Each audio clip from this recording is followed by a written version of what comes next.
नमस्कार दोस्तों, मैं अक्षय और आप सबका स्वागत है टीपीएम लर्निंग सीरीज के चौथे एपिसोड में। पिछले एपिसोड में हमने देखा था जे स्टेप 1 क्या है और इस एपिसोड में जानेंगे हम जे स्टेप 2 क्या है और जे स्टेप 2 में क्या करना है।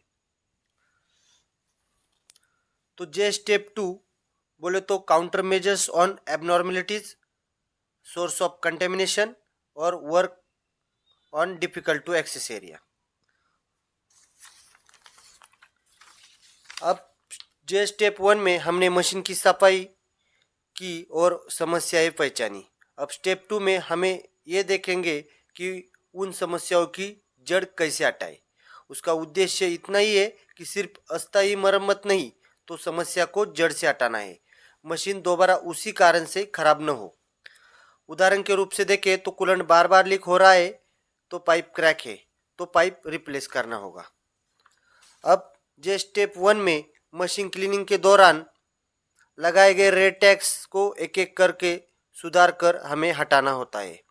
मशीन या उपकरणों से निकलने वाले तेल, धूल, चिप्स, ग्रीस, कूलेंट बोले तो सोर्स ऑफ कंटेमिनेशन को नियंत्रित करने के लिए ऐसे स्थानों पर लोकलाइज गार्ड्स लगाए जाते हैं जहाँ से ये गंदगी बाहर फैलती है। इसमें हमें उपकरणों की स्वच्छ स्थिति बनाए रखना है और हर सफाई के बाद समय नोट करना है। क्लीनिंग, लुब्रिकेशन, इंस्पेक्शन और रिटाइटनिंग कार्यों में लगने वाले समय की निगरानी करना है और मशीन की क्लीनिंग, लुब्रिकेशन, इंस्पेक्शन और रिटाइटनिंग में कितना समय लग रहा है उसका रिकॉर्ड रखना है। जिन भागों की क्लीनिंग, लुब्रिकेशन करना कठिन था उन पर किए गए काइजन की तुलना करना है। जैसे कि पहले किसी हिस्से तक पहुंचना मुश्किल था, उस पर काइजन किया है, अब उसकी वजह से समय में कितना सुधार हुआ, ये हमको रिकॉर्ड रखना है। जे स्टेप 2 में कुछ विजुअल्स लगते हैं। टैग हटाने की जानकारी के लिए पहले और बाद का फोटो लेना है। गंदगी के स्रोत यानी सोर्स ऑफ कंटामिनेशन हटाने के उपाय रखने हैं। जहाँ सफाई करना मुश्किल था उधर क्या सुधार किया उसका रिकॉर्ड रखना है।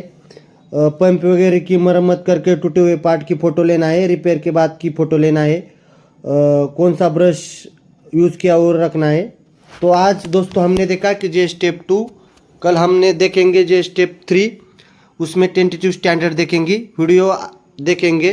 अगर वीडियो पसंद आया तो लाइक करें, टीपीएम सीखने के लिए शेयर करें और सब्सक्राइब करना न भूलें। फिर मिलेंगे कल। धन्यवाद।